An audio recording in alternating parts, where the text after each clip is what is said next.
On the 28th of October 2021, Mercedes-Benz Malaysia launched the CKD version of the A-Class Sedan, priced from 210,903 ringgit.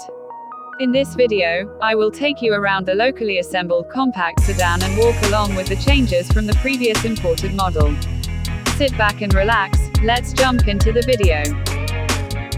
First of all, there are still two models available now in Malaysia, the A200 Progressive-Line and the A250 AMG-Line.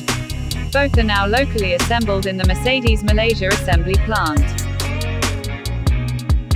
From the exterior to the interior, there are no changes among them.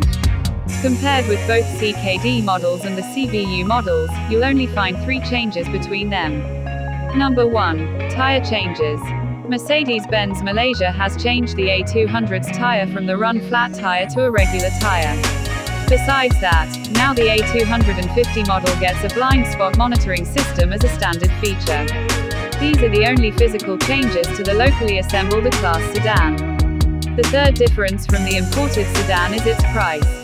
The A200 Progressive-Line is now priced at 210,903 ringgit, while the A250 AMG-Line is priced at 239,858 ringgit.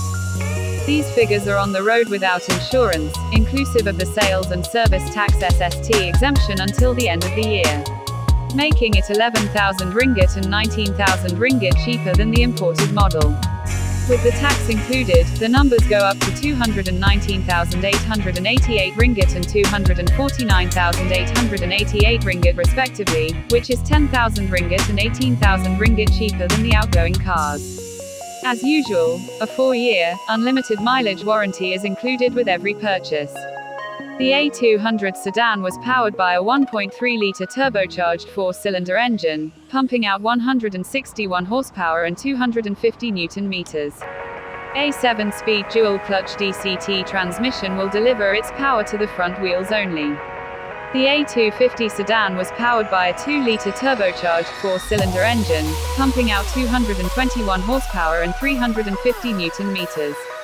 A 7-speed wet dual-clutch transmission will deliver its power to both front wheels. Do you like the look of the A-Class sedan? Or would you prefer the Audi A3 sedan? Let me know what you're thinking in the comments section down below.